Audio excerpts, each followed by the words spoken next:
Oke, baik Bapak Ibu. Saya rasa dengan Pak Wisnu Aji ya, kemarin dengan Pak Wisnu Aji kan? Dengan Pak Ibu, maaf dengan Bu Yuyun. Yuyun. Ya. Yuyun, Bu. Baik, saya soalnya mengajar mata kuliah yang sama, Pak juga dengan Pak Wisnu Aji. Oke, ini dengan Bu Yuyun. Jadi dengan Bu Yuyun pasti sudah banyak tentang kepemimpinan ya, lebih pada di teori kepemimpinannya gitu ya. Oke, baik.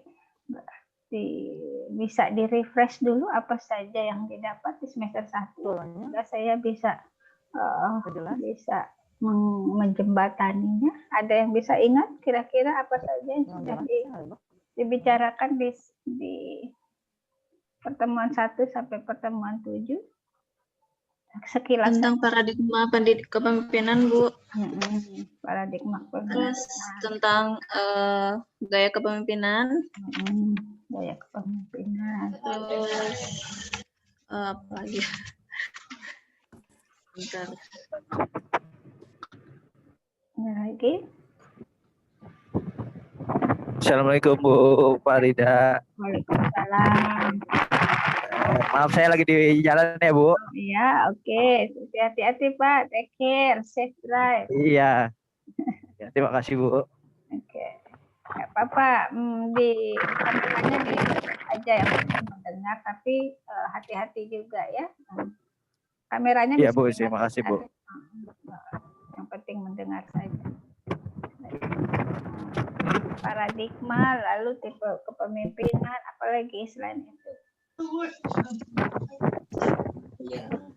Pemimpinan pendidikan. Kepemimpinan pendidikan. Pemimpinan situasional. Jenis-jenis kepemimpinan ya. Ya Bu. Pemimpinan pendidikan Indonesia. Leadership lebih kepada many kinds of leadership. Oke. Baik, berarti kita masuk ke besarnya di semester setelah UTS ini. Kita masuk kepada organisasinya, gitu ya, karena kan kepemimpinan dan perilaku organisasi ya, gitu ya, jenis mata kuliahnya. Nah, saya biasanya karena memang sudah malam saya mengerti sekali, jadi saya hanya satu sesi di sini dalam artian di 40 menit saja untuk kita ngebahas dan berdiskusi. Biasanya tuh 40 menit kemudian Bapak bisa memberikan masukan atau memberikan komentar sesuai dengan apa yang kita bicarakan itu melalui web saja, atau kalau kebetulan kan lagi mati ya, lagi off ya, LSM ya, jadinya lewat web. Tapi kalau lagi ada LSM lagi on, kita bisa langsung masukkan ke sana. Sehingga nanti setelah kita diskusi di paruh waktu pertama ini, nanti sekalian absennya di Google Form saja, di G-Form, sekaligus memberi satu teori saja yang pendek, lalu cari yang gampang kok di Google, cari teori tentang kepemimpinan, lalu Ibu bisa, Bapak juga bisa jelaskan apa sih maksud dari teori itu. Singkat saja, satu paragraf saja untuk sebagai penjembatan antara materi yang pertama dan materi yang kedua. Gitu ya Bapak Ibu ya. Berat sekali nih ya e-learning nih, maksudnya pembelajaran jarak jauh, udah malam-malam udah gitu lewat layar pula lagi. Oke, tapi nggak apa-apa, see from the bright side. Jadi kita sekarang alih teknologi, lalu juga akhirnya kita bisa merecord. Dulu kan kalau tatap muka kita jarang kita record ya, hasil kita rekam. Kalau sekarang sudah mudah sekali, dan mudahnya kita bisa ulang kembali. Baik, tadi mata kuliah apa Bapak Ibu sebelum ini? Tidak ada. Belum ada. Oh, cuma satu. Ini aja. Ya. Ini aja satu aja. Ibu aja. Oke, baik. Saya di sebelum UTS saya ketemu dengan kelas yang baru, kelas semester 1. Kasihan dia dari seharian dia itu mata kuliahnya ada, jadi Kalau udah hari gini, jam-jam segini udah pada letih semua. Tapi nggak apa-apa, itulah namanya effort ya. Upaya untuk menjadi sukses dan menjadi seseorang harus dilalui dengan berbagai macam cara. Baik, Bapak Ibu, tugas kita semalam ini kan teori kepemimpinannya, lalu dengan daur hidup organisasi. Itu ya topik kita malam ini. Nanti teori kepemimpinannya di sesi kedua, di mana Bapak Ibu mencari teorinya dan memberi tanggapan terhadap teori atau mengkoneksikan dengan mungkin Bapak Ibu punya pemimpin di kantor atau Bapak Ibu sendiri yang jadi pemimpin, teori apa yang digunakan. Nah, sekarang saya akan memberi share.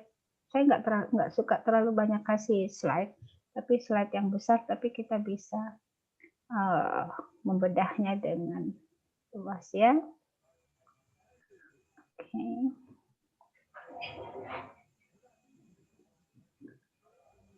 Oke, sudah kelihatan? Sudah tampak? Sudah ya. Ini topik belum? Belum. Sudah ya. Oke, ini yang teori topik ke-9 kita ini. Belum. Oh, kelihatan. Sudah. Kelihatan. Sudah ya, sudah tampak ya. Baik. Seperti ini. Makanya saya ambil gambar seperti ini. Beginilah ceritanya organisasi. Ada yang di bawah, ada yang di tengah, ada yang di atas. Tapi semua berperan di organisasi. Dan semua harus berperan menggerakkannya. Gerakan yang di bawah itu menggerakkan yang di tengah. Gerakan yang di tengah menggerakkan bawah, begitu juga selanjutnya. Jadi ada sebuah keterkaitan, tanggung jawab dan peran dalam sebuah organisasi. Jadi saya ambil gambar seperti ini. Ya. Saya perbesar ya. Oke, organisasi terkecil itu apa sih Bapak Ibu? Yang paling kecil organisasi itu. Sekarang lagi marak touring sepeda, touring motor, lalu apalagi itu mungkin juga arisan. Apakah itu disebut organisasi? Bapak Ibu, arisan organisasinya? Bukan. Hah? Bukan. Organisasi Bu. Karena ada sekretaris. Di situ ada bendahara. Betul. Ada tujuan juga Bu. Ada tujuan, iya. Tujuannya dapat arisan. Terus dikelola ya. Ada pengelolaan di situ ya.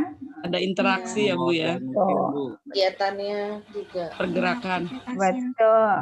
Jadi arisan pun itu disebut organisasi. Kalau itu klub-klub sepeda atau klub motor itu organisasi Iya juga. Bu. Organisasi juga. Ya, di mana ada 1 atau 2 orang lebih dari 2 orang bekerja sama, mempunyai planning, lalu mereka berproses, akhirnya mereka mereview dan merefleksi kembali apakah organisasinya berjalan dengan efektif dan efisien. Di teori manajemen di organisasi hanya ada 2 kata kuncinya, efektif dan efisien, gitu ya. Jadi harus ingat aja kalau organisasi itu berjalan efektif efektif dan efisien atau tidak efektif atau tidak efisien. Nah, itu tergantung dari bagaimana yang tadi ini gear-gear yang di dalam roda organisasi dijalankan dengan bersama. Sehingga visi organisasi tercapai. Ya.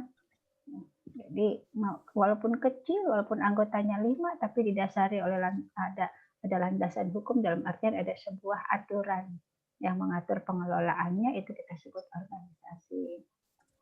Baik, saya akan langsung masuk ke daur hidup organisasi. Jadi betapapun kecil atau besar, saya mengambil teori dari Greiner saja yang paling mudah. Ya. Greiner bilang nanti ada 5 fase. 1, 2, 3, 4, 5 dalam daur kehidupan. sorry, saya tadi bilangnya daur ulang ya, daur kehidupan. Tapi nggak apa-apa, bisa diulang di sini nanti. Oke. Jadi seperti halnya tanaman lah ya, atau manusia, makhluk hidup. Tumbuh, lalu lahir, tumbuh, dan berkembang. Lalu pertanyaannya, sehat atau tidak? Panjang umur atau tidak? Gitu kan ya. Pada ujung-ujung prosesnya. Sama dengan organisasi juga begitu. Nah, saya ambil satu teori saja di sini. Jadi menurut Brainer ada 5 fase di sini. Fase entrepreneur itu namanya entrepreneurship. Kalau udah ada yang udah jadi kepala sekolah atau guru, kepala sekolah salah satu kompetensinya adalah kompetensi entrepreneur ya, entrepreneurship ya. Ada yang jadi kepala sekolah? Ada ya, saya ingat ada ya, ada beberapa yang menjadi kepala sekolah ya. Salah satunya itu adalah punya kompetensi entrepreneurship. Entrepreneurship itu adalah bagaimana kita membuat sebuah kemajuan pada usaha kita sehingga berdampak positif gitu ya. Nah, begitu juga dengan organisasi. Semua orang akhirnya ada beberapa kepala atau 1-2 kepala bilang, oh saya akan membuat ini, saya akan mempunyai tujuan ini yang kita sebut visi, sehingga nanti akan ada keuntungan-keuntungan di sini. Itu fase ini. Nah di fase ini tuh semua curah pendapat ada, lalu ide-ide bermunculan gitu ya. Masih semangat banget membangun dengan mimpi-mimpi visinya gitu. Akhirnya dituangkan ke dalam misinya, bagaimana caranya mencapai visi gitu. Jadi di sini masih membangun, developing, setting, mulai menyiapkan organisasi itu. Sehingga awal-awalnya penekanannya pada pembuatan produk dan penciptaan pasar. Bagaimana kalau itu ekonomi ya, tapi organisasi pun juga begitu. Produk, kalau pendidikan produknya apa? Berarti yang disiapkan apa dulu? Ya semua sarana pendukung pembelajaran kan gitu ya. Dari kurikulum, sarprasnya, lalu SDM-nya. Gitu. Di fase ini semua disiapkan. Penekanannya pada pembuatan produk dan penciptaan marketingnya. Bagaimana nih sekolah saya dibuka, lalu bagaimana sekolah ini akhirnya dikenal oleh masyarakat. Gitu. Ini fase di sini, fase entrepreneur namanya. Nah, di sini akhirnya masuk ke fase kolektivitas, di mana fase pengarahan. Kalau sudah akhirnya terpilih tuh, nggak mungkin dong, ada 3 pendiri, masa 3-3-nya jadi kepala sekolah atau 3-3-nya jadi ketua yayasan. Pasti ada salah satu, paling nanti ada wakil atau ada mana gitu ya. Nah, di sini terjadi proses kolektivitas. Di set kedua adalah di mana dia lebih ada kolektif diarahkan, istilahnya ada proses pengarahan dari seorang pemimpin tersebut. Nah, apabila kan di sini sibuk nih ya, sibuk semua untuk membangun. Nah, apabila proses pengarahannya ini tidak berjalan, leading, managing, di sini proses leading, proses managing tidak berlangsung sempurna, berarti akan terjadi krisis kepemimpinan. Ternyata dia nggak mampu loh mimpin, dia bisa sih ngebangun organisasi, dia bisa punya uang untuk membangun sekolah, tapi apakah dia punya kompetensi leadership, itu pertanyaannya. Kalau punya bagus ya, kalau punya ya bagus gitu. Kalau punya oke, di sini aman di sini. Tapi kalau tiba-tiba dia pokoknya punya uang, dia yang punya modal, lalu dia tiba-tiba mau jadi pemimpin gitu, dan dia tidak punya skill kepemimpinan, ya terjadilah krisis kepemimpinan di sini, di mana ada sebuah pemimpin tanpa kompetensi yang baik. Ya, jadi arahan-arahannya itu tidak tepat karena memang dia tidak punya pengetahuan terhadap apa yang dilakukan, gitu ya. Nah, sinilah. Nah, kalau di sini akhirnya terjadilah pergolakan subordinat aduh gimana nih pemimpin saya nih nggak becus banget sih gitu. Mulailah terjadi permasalahan di sini ya. Nah, di sinilah ada, makanya di sini umpama mau fase delegasi yang ketiga, dia memberi penugasan, dia memberi perintah, dia memberi direction, dia memberi apalagi ya, ya disebut tadi yang arahan itu, tapi tidak berjalan dengan baik karena dia tidak tahu pendelegasian yang tepat gimana. Dia asal menyuruh, dia asal memerintah gitu tanpa tahu apakah delegasi itu tepat untuk dilakukan oleh seseorang. Hanya di sini kadang kalau tidak terjadi dengan efektif, ada krisis otonomi. Akhirnya mulai deh goyah di sini ya. Nggak didengarlah pemimpinnya, atau akhirnya yang subordinat berjalan sendiri-sendiri tanpa arahan dari pemimpin tadi, karena ketidakpiawaian dia sebagai pemimpin yang mendelegasikan, mengarahkan. Tapi kalau bagus, oke, keren, jadi dia tetap berjalan. Nah, disinilah berhati-hati. Di fase ini yang kata Greiner ini kita berhati-hati. Krisis kepemimpinan terjadi antara pada saat membangun dan pada saat pengarahannya, managing, directing. Lalu krisis otonomi bisa terjadi di fase antara fase pengarahan dan fase delegasi. Nah, tapi kita berpikir positif, ada cara nanti, ada teori-teori gimana caranya pemimpin bisa mendirect, memanage, akhirnya bisa mendelegasi dengan sempurna, sehingga masuklah ke fase formalisasi. Ya. Fase formalisasi adalah bagaimana dia mulai bisa mengkonsolidasi. Ya. Jadi dia bisa mengkoordinasi semua permasalahan. Nah, di sini ada rasa mulai terjadi apa istilahnya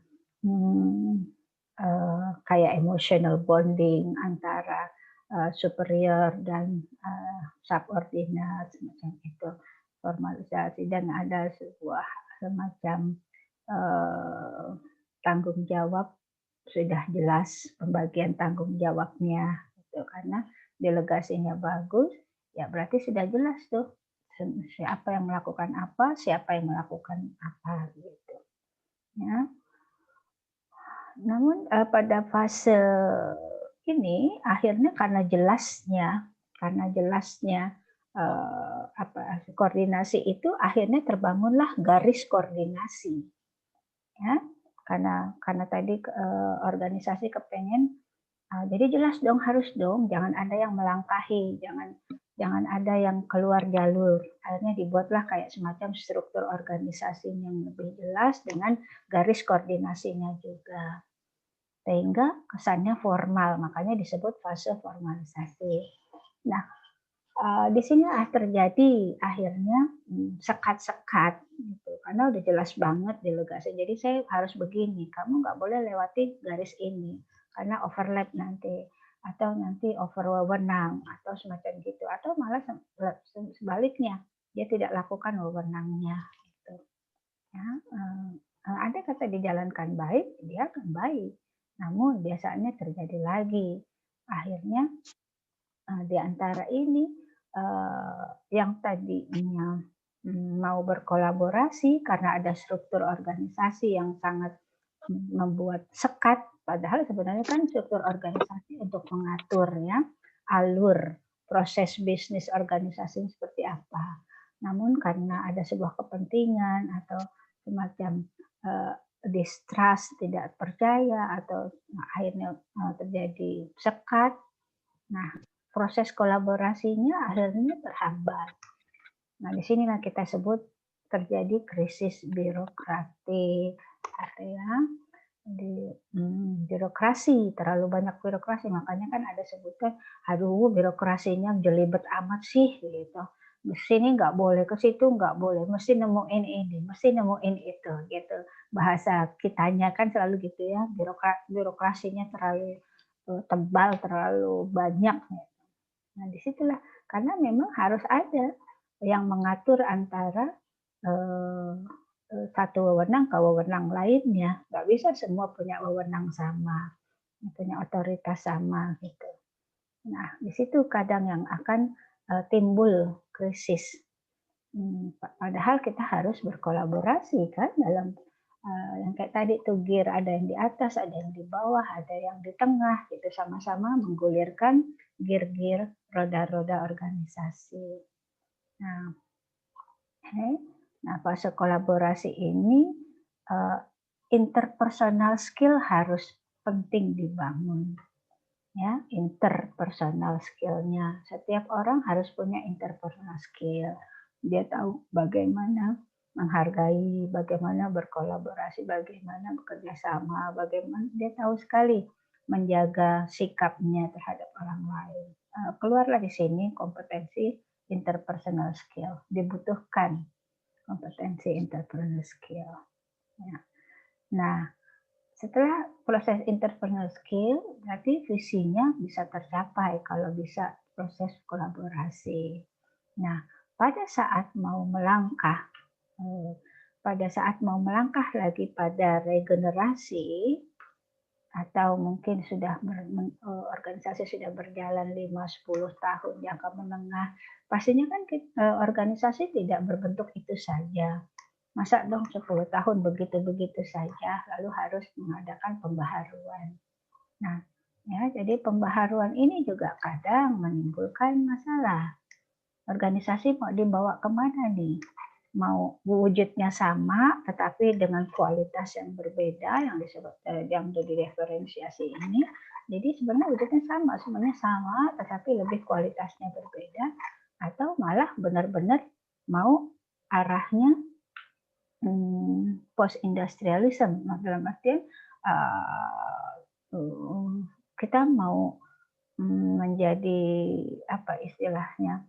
Apakah kita mau menjadi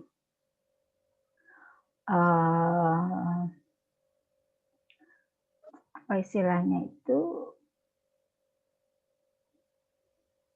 menghasilkan banyak kekayaan, dalam artian kita akhirnya jadi nggak idealis lagi gitu ya. Jadi kita udah sangat money oriented, iya, money oriented atau semacam itu ya. Nah, disitulah akhirnya terjadilah krisis pembaharuan yang tadinya kita melulu demi ilmu pengetahuan, demi anak didik gitu ya, karena sudah maju lupa deh gitu. Jadi terkesan kita sudah udahlah semua demi keuntungan, jadi kapitalis gitu istilahnya ya. Akhirnya kita kehilangan jati diri kita. Makanya di sini berhati-hati, disebut ada krisis pembaharuan. Kita mau membaharui organisasi kita mengikuti zaman yang memang nggak bisa lagi dedikasi tentang dedikasi terhadap pendidikan tanpa untung laba yang tinggi. Kita harus bertahan organisasi dengan kekuatan kapitalnya. Akhirnya di sini terjadi krisis pembaharuan. Nah, jadi itu Bapak Ibu ya. Jadi secara garis besar Greiner punya teori seperti itu. Makanya disebut daur kehidupan. Nah, disinilah fase-fase yang sangat harus diperhatikan, di mana ada jeda antara satu fase ke fase lainnya, dan setiap jeda itu harus bisa jadi menimbulkan krisis. Makanya kan akhirnya ada judul-judul tesis ya, pengaruh kepemimpinan terhadap gitu. Nah, disinilah kita mengertinya di sini. Kenapa terjadi? Kenapa kita harus meneliti kembali di tesis kita dengan judul-judul itu? Peningkatan kepemimpinan kepala sekolah. Itulah ini sebenarnya latar belakang cara berpikir seperti ini. Kalau kita tidak berhati-hati, muncullah krisis-krisis. Tapi kalau kita efektif dan efisien melakukan organisasi, ya pasti akan tercapai indikator-indikator yang positif yang dapat dicapai oleh organisasi. Begitu ya. Jadi andai kata nanti membuat tesis sudah kebayang, oh di mana nih kita mau ambil yang krisis yang di mana nih yang kita mau lihat. Ya. Oke, gimana Bapak Ibu? Mudah dicerna? Seperti biasa saya tidak terlalu suka banyak-banyak slide, cuma 1-2 saja. Biasanya saya menggambar pakai mind map ya, tapi saya coba pakai ini. Baik. Oleh sebab itu, ada seorang pemikir yaitu Peter Senge yang membuat teori. Dia bilang ini bisa dilalui kok fase-fase ini, bisa kok tidak ada krisis kepemimpinan, bisa kok krisis tidak terjadi krisis otonomi dan krisis birokratik dan krisis pembaruan di mana semua orang bisa berada di sana. Ya. Berarti di sini. Ini saya ambil 3, ada 5 ya, ada 5. Dia di shape 5 pilar, 5 pillars of learning organization. Pasti sudah tahu learning organization. Nah, di situ ada shared vision, mental model, personal mastery. Di sini saya angkat 3 saja yang penting, personal mastery, team learning, dan system thinking. Nah, di hubungannya kayak tadi kepemimpinan, personal mastery. Jadi mereka mencapai hasil kerja yang paling diinginkan, menciptakan lingkungan organisasi yang menumbuhkan seluruh anggotanya. Dengan apa ya? Dengan pelatihan, dengan diskusi, dengan selalu melakukan evaluasi terhadap pencapaian sasaran kerja, gitu ya. Jadi jangan didiamkan saja. Jadi masing-masing harus punya kekuatan dalam mengelola sehingga semua mengandung aset.